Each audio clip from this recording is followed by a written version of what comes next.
Dear students, this is Praveen Kumar Agrawal from Management Department. Welcomes you in my today's lecture of Managerial Economics. In today's lecture, we will discuss upon the concept of supernormal profit or abnormal profit. क्या मतलब होता है सुपरनॉर्मल profit का या फिर abnormal profit का?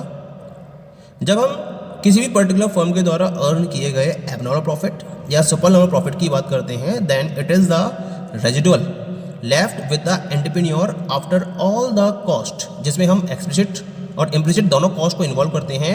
दे have been paid out, यानी कि जब एंटरप्रेन्योर अपने टोटल रेवेन्यू में से जितने भी कॉस्ट उसने इनकर की हैं, चाहे वो इम्प्लिसिट कॉस्ट है चाहे वो एक्सप्लिसिट कॉस्ट है, हर किसी को पे कर देता है. तो जो रेजिड्यू उसके पास बचता है, that residue is known as the supernormal profit. It means supernormal profit is equal to TR minus TC, जहाँ टीआर क्या है टोटल रेवेन्यू और टीसी क्या है total cost. It includes explicit plus implicit both of the cost. Clear? क्योंकि हम बात कर रहे हैं कि जो सुपर नॉर्मल प्रॉफिट होता है, it is in an excess and this is the excess over the normal profit. तो एक्सेस होने की वजह से जो इकोनॉमिस्ट हैं वो उसको एक इकोनॉमिक रेंट के नाम से बुलाते हैं. और ये जो अर्न किया जाता है, it is accrued to a factor due to its scarcity, यानी कि इसकी स्कार्सिटी की वजह से इस पर्टिकुलर इकोनॉमिक रेंट को एक्रू किया जाता है ऑन अ फैक्टर, और इस फैक्टर का नाम देते हैं हम एंटरप्रेन्योर. इसी वजह से इसको हम एक्सेस प्रॉफिट या फिर प्योर बिजनेस प्रॉफिट या फिर मोनोपोली प्रॉफिट के नाम से भी जानते हैं, क्योंकि it is an excess over the normal profit. जब हम सुपर नॉर्मल प्रॉफिट की बात करते हैं, then it depends on the demand conditions in the business. और जो क्या होती है, they are very uncertain and unpredictable. क्योंकि बिजनेस की डिमांड कंडीशंस क्या होती हैं, उसमें अगर डिमांड ज़्यादा होती है किसी पर्टिकुलर बिजनेस की, तो उसके अकॉर्डिंग प्रॉफिट के चांसेस भी ज़्यादा बनते हैं और उस केस में एब नॉर्मल प्रॉफिट को अर्न किया जा सकता है. लेकिन जब डिमांड कंडीशंस की बात करी जाती है, तो these demand conditions are very uncertain and these are very unpredictable. इसका मतलब जो सुपर नॉर्मल प्रॉफिट है वो एंटरप्रेन्योर को उसकी अनसर्टेनिटीज और अनप्रेडिक्टेबल रिस्क को बियर करने के रेफरेंस में रिवॉर्ड के फॉर्म में पे किया जाता है. क्योंकि हम एक तरफ क्या कह रहे हैं, जो डिमांड कंडीशंस अब क्या है, अनसर्टेन है, अनप्रेडिक्टेबल है, और उसके बेसिस पर सुपर नॉर्मल प्रॉफिट को अर्न किया जाता है. इसका मतलब जो सुपर नॉर्मल प्रॉफिट अर्न किया किसी एंटरप्रेन्योर ने, वो अपनी अनसर्टेनिटी बियरिंग और अनप्रेडिक्टेबल बियरिंग कैपेबिलिटी की वजह से अर्न किया गया. तो इसके लिए उसको जो रिवॉर्ड दिया गया उसे हम सुपर नॉर्मल प्रॉफिट का नाम देते हैं. तो इसका मतलब एंटरप्रेन्योर की जो एक्स्ट्रा ऑर्डिनरी एफिशिएंसी है, उस एक्स्ट्रा ऑर्डिनरी एफिशिएंसी के बेसिस पर इस सुपर नॉर्मल प्रॉफिट को एंटरप्रेन्योर के द्वारा अर्न किया जाता है. ये इसके अंदर इंपॉर्टेंट पॉइंट हो गया. जब हम इकोनॉमिक्स के पॉइंट ऑफ व्यू से बात करते हैं, तो जब सुपर नॉर्मल प्रॉफिट की कंडीशन होती है, तो उस केस में जो उसका एवरेज कॉस्ट कर्व है फर्म का, वो उसके एवरेज कर्व से नीचे रहता है. या हम कह सकते हैं कि जो फर्म का एवरेज रेवेन्यू रहता है वो उसके एवरेज कॉस्ट से ज़्यादा होता है. AR is more than AC under the condition of the super normal profit. Wherever we are talking about the monopolist और मोनोपोली कंडीशन, तो मोनोपोली कंडीशन में एक मोनोपोलिस्ट हमेशा एबनॉर्मल प्रॉफिट को एंजॉय करता है due to its monopoly power. चाहे हम शॉर्ट रन की बात करें, चाहे हम लॉन्ग रन की बात करें, हर तरह की सिचुएशन में मोनोपोलिस्ट एबनॉर्मल प्रॉफिट को अर्न करता है. लेकिन जब हम एक कॉम्पिटिटिव फर्म की बात करते हैं जो कंपटीशन बेसिस पर अपने बिजनेस को ऑपरेट कर रही है, तो केवल शॉर्ट रन में उसको चांस मिलता है एब नॉर्मल प्रॉफिट को अर्न करने का.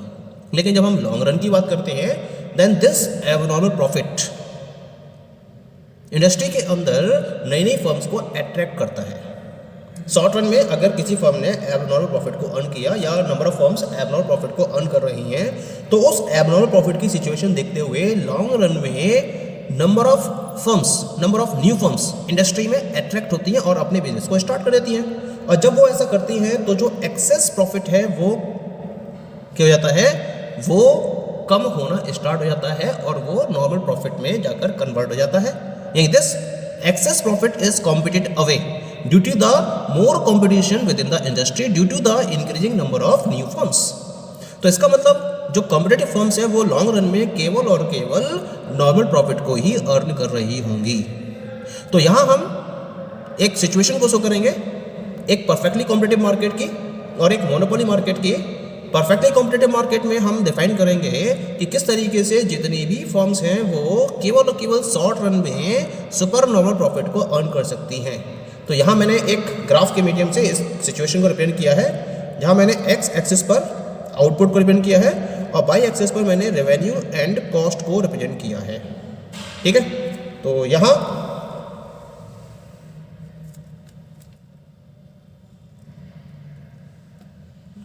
Just have a look over the diagram.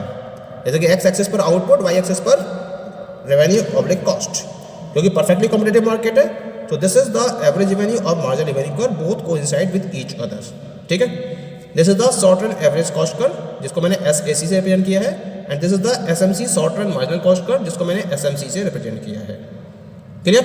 अब कंडीशन ऑफ इक्विलिब्रियम क्या रहती है, मार्जिनल रेवेन्यू और मार्जिनल कॉस्ट इक्वल होने चाहिए, both are equal at this point E. This point E is known as the equilibrium point. अब इस equilibrium point के करस्पॉन्डिंग मैंने एक बाई एक्सिस में परपेंडिकुलर ड्रॉ करा है जो इस को पी पॉइंट पर कनेक्ट करता है। ये जो ई पॉइंट है इससे मैंने एक परपेंडिकुलर ड्रॉ करा है एक्स एक्सिस पर जो क्यू पॉइंट पर कनेक्ट कर रहा है। ये एवरेज कॉस्ट कर्व को सी डैश पॉइंट पर कट कर रहा है। इसके करस्पॉन्डिंग मैंने एक लाइन ड्रॉ करी है जो इसको सी पॉइंट पर कनेक्ट करती है एक्स एक्सिस बाई एक्सिस को। इसका मतलब क्या होगा कि जो ओ क्यू है ये ओ क्यू फर्म के इक्विलिब्रियम आउटपुट को रिप्रेजेंट करेगा।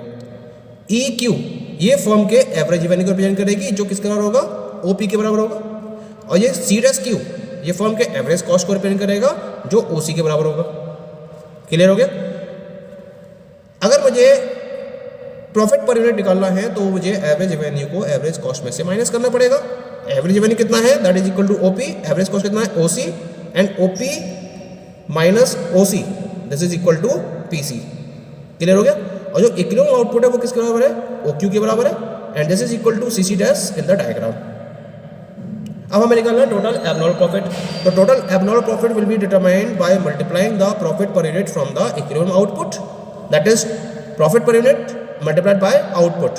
प्रॉफिट पर यूनिट कितना है, that is equal to PC, and output कितना है आपका, that is equal to CC dash. Now consider PC into CC dash, this will be equal to the rectangular area P C C dash E, क्योंकि ये एक rectangle को represent कर रहा है और जो पीसी और सीसी डैश का मल्टीप्लिकेशन है वो इस रेक्टेंगुलर एरिया को रिप्रेजेंट करेगा। यानी कि जो एरिया है आपके पास पी सी सी डैश ई, ये फर्म के सुपर नॉर्मल प्रॉफिट को रिप्रेजेंट करेगा, जहां फर्म का जो एवरेज वैल्यू है वो इसके शॉर्ट रन एवरेज कॉस्ट से ज़्यादा होगा। केवल और केवल यही वो सिचुएशन होती है शॉर्ट रन की जिसमें कुछ फर्म्स क्या कर रही होती हैं, सुपर नॉर्मल प्रॉफिट को अर्न कर रही होती हैं। ओके, अब हम बात करेंगे about the super normal profit from the point of view of the monopolist with in a monopoly industry. एक मोनोपोली मार्केट के पॉइंट ऑफ व्यू से एक मोनोपोलिस्ट हमेशा सुपर नॉर्मल प्रॉफिट को अर्न करता है, चाहे वो शॉर्ट रन सिचुएशन हो या फिर वो लॉन्ग रन सिचुएशन हो। इसको मैंने एक कर्व के मीडियम से यहाँ प्रॉपर्ली रिप्रेजेंट किया है। इस पर्टिकुलर डायग्राम में मैंने एक्स एक्सिस पर अमाउंट या आउटपुट की अमाउंट को रिप्रेजेंट किया है और वाई एक्सिस पर प्राइस और रेवेन्यू को रिप्रेजेंट किया है। यहाँ मैंने फर्म के एवरेज रेवेन्यू को AR से रिप्रेजेंट किया है, that is the demand curve of monopoly firm, and this is the marginal revenue curve of the monopoly firm. क्योंकि यहाँ जो मोनोपोली मार्केट होगा law of demand properly fulfil हो रहा होगा, यानी जैसे जैसे मार्केट में प्राइस कम होंगे डिमांड ज़्यादा होगी, प्राइस ज़्यादा होंगे डिमांड कम होगी। इसी वजह से जो इसका एवरेज रेवेन्यू कर्व है it is downward from left to right. लेकिन ये कैसा होता है, इट इज़ इनइलास्टिक, क्योंकि मोनोपोली फर्म अगर अपने प्रोडक्ट के प्राइस में बहुत ज़्यादा चेंज करती भी है तो उसके आउटपुट में बहुत ज़्यादा चेंज नहीं होगा, क्योंकि कोई भी ऑप्शन अवेलेबल नहीं है, केवल वो सिंगल फर्म है जो उस प्रोडक्ट को मार्केट में अवेलेबल करा रही है। ठीक है, इसी वजह से इसका जो एवरेज रेवेन्यू कर्व है वो इनइलास्टिक होता है and it is downward from left to right. और मार्जिनल रेवेन्यू कर्व हमेशा एवरेज रेवेन्यू कर्व से नीचे रहता है, बिलो रहता है, जिसको मैंने यहाँ पर डिफाइन करा है with the help of MR. Now I am requirement of LAC. This is the long run short run average cost curve as it is long run average cost curve. Short run average cost curve को से भी represent कर सकते हैं इसको हम, या फिर हम इसे LAC भी रिप्रेजेंट कर सकते हैं. दोनों ही सिचुएशन को मैंने एक ही डायग्राम में रिप्रेजेंट किया है. This is the SMC curve जो क्या करती है, एवरेज कॉस्ट कर्व को उसके लोएस्ट पॉइंट से इंटरसेक्ट करते हुए आगे बढ़ जाती है. इसे मैंने SMC या फिर LMC short run marginal cost, long run marginal cost के नाम से रिप्रेजेंट किया है. ठीक है, अब हमें सर्च करना है इक्विलिब्रियम पॉइंट. उसके लिए कंडीशन होती है marginal cost must be equal to marginal revenue. ये है आपका मार्जिनल रेवेन्यू कर्व और ये है आपका मार्जिनल कॉस्ट कर्व. दोनों एक दूसरे को E पॉइंट पर इंटरसेक्ट कर रहे हैं. इस E से मैंने क्या करा, एक परपेंडिकुलर ड्रॉ करा जो X एक्सिस को M पॉइंट पर कनेक्ट कर रहा है, एवरेज कॉस्ट कर्व को C' पॉइंट पर कट कर रहा है और एवरेज रेवेन्यू कर्व को P' पॉइंट पर कनेक्ट कर रहा है. इसका करस्पॉन्डिंग मैंने एक परपेंडिकुलर ड्रॉ करा बाई एक्सिस पर जो P पॉइंट पर कनेक्ट कर रहा है बाई एक्सिस पर, और C' से एक परपेंडिकुलर ड्रॉ करा जो बाई एक्सिस को C पॉइंट पर कनेक्ट कर रहा है. तो डायग्राम तो क्लियर हो गया मुझे यहाँ पर ना. अब हमें डिटरमाइन करना है कि किस तरह से सुपर लॉन्ग प्रॉफिट को अर्न कर रही है. अच्छा, मैंने यहाँ पर जो एवरेज कॉस्ट कर्व है उसको एवरेज रेवेन्यू कर्व से बिलो रिप्रेजेंट किया है क्योंकि एवरेज रेवेन्यू ज़्यादा है और एवरेज कॉस्ट कम है. इसी वजह से एवरेज कॉस्ट को एवरेज रेवेन्यू से बिलो रिप्रेजेंट करना ही पड़ेगा.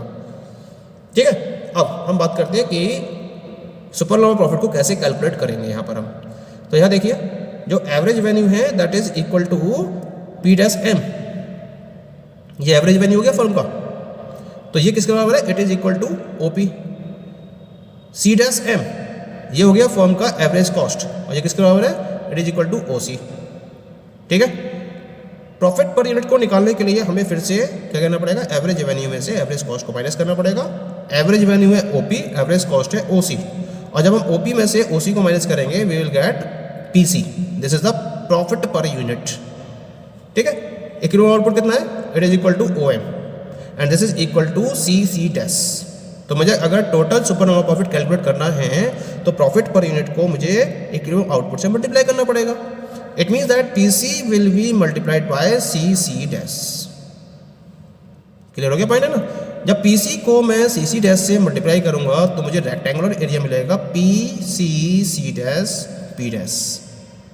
इस रेक्टेंगुलर एरिया को मैं super normal profit of monopolist firm का नाम देता हूं, जिसे हम शॉर्ट रन में और उसके साथ साथ लॉन्ग रन में भी इसी तरीके से डिटरमाइन कर सकते हैं. तो ये तरीका है जिसके बेसिस पर हम किसी भी मोनोपोली फर्म के शॉर्ट रन में और लॉन्ग रन में सुपर नॉर्मल प्रॉफिट को डिटरमाइन कर सकते हैं.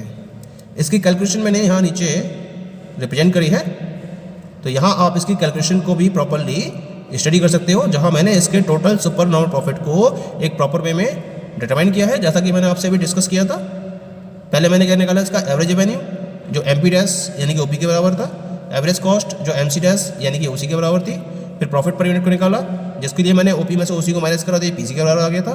इक्विलिब्रियम आउटपुट था इसका OM जिसे मैंने CC' के बराबर रखा है जैसा कि ग्राफ में आपको दिखाई दे रहा है. टोटल सुपर नॉर्मल प्रॉफिट या एबनॉर्मल प्रॉफिट निकालने के लिए प्रॉफिट पर यूनिट को मैंने आउटपुट से मल्टीप्लाई किया है, यानी कि PC को मैंने मल्टीप्लाई करा है CC' से, तो आपको रेक्टेंगुलर एरिया मिल जाता है that is equal to PCC'P'. This rectangular area represents the super normal profit of the monopoly firm in the short run as well as long run. Okay, thank you.